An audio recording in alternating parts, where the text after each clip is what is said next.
Some crazy games happen in the NBA playoffs today.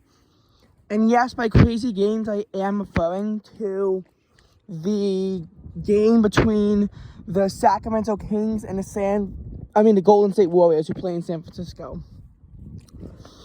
This is San Francisco's first playoff appearance in 17 years, and they had low expectations. But they managed to blow past that to get to a 2-0 lead, but now they're at 2-2. And I think that for a Sacramento perspective, it was a heartbreaking loss when they realized that it was a 126-125 game. One basket away. I watched parts of the game, and it was interesting to see how the game was very close. Then the Warriors took off, but then the Kings managed to tie it back up. What I'll say about that game and also the Cavs-Knicks game was that it was who was in control of their destiny. If the Kings won the game, they'd be at 3-1.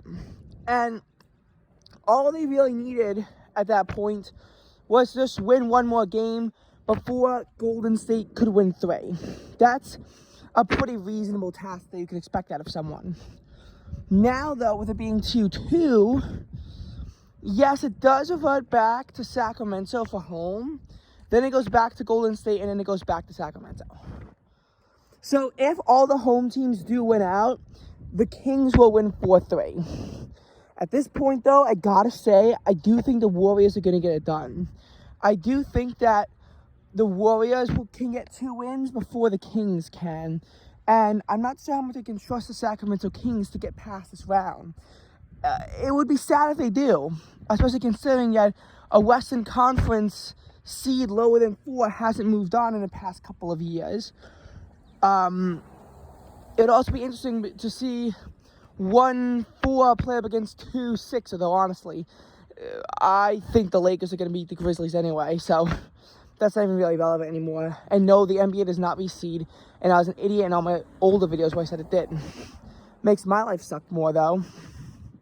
Anyway, as far as that basketball game, I think that it was just Sacramento could have easily have won the game, and that's why I think Golden State controls their destiny and will likely win out the series.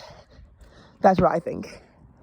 As far as the Knicks, though, they did not get Cleveland go into the pilot seat, and now the New York Knicks are up 3-1 in the series.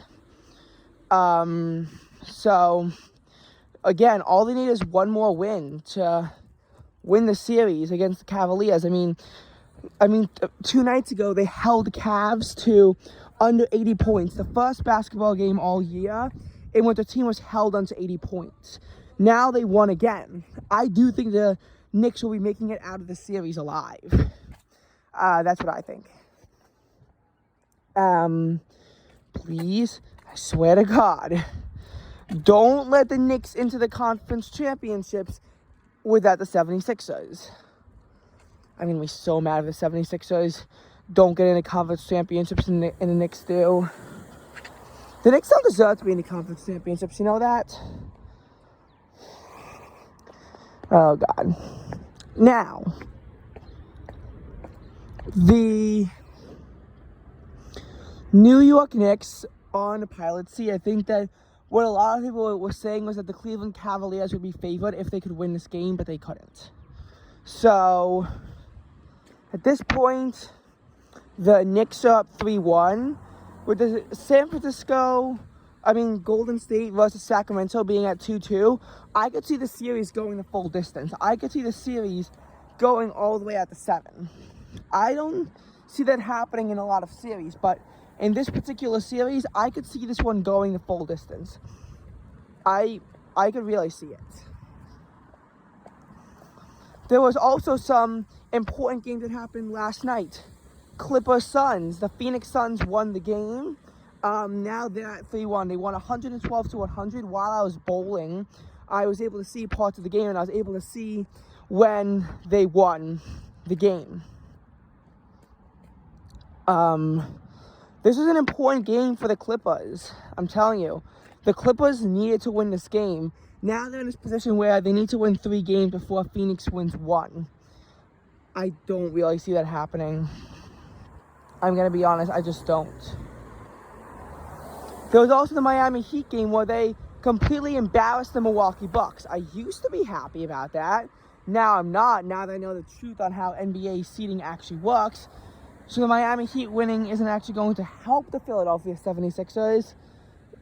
Nonetheless, though, I do think that Miami's going to be making it out of the series. I mean, they're up 2-1 now. But this is another series that I could absolutely see going the full distance. And the Lakers-Grizzlies. I mean, the Lakers beat the Grizzlies. Now they have a 2-1 advantage.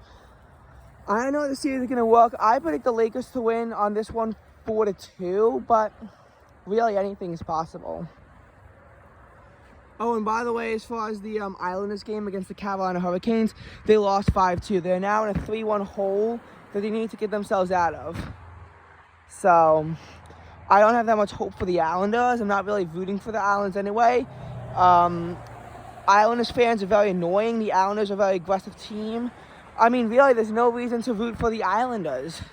There just isn't. So as a result, I am throwing my ring towards the Carolina Hurricanes.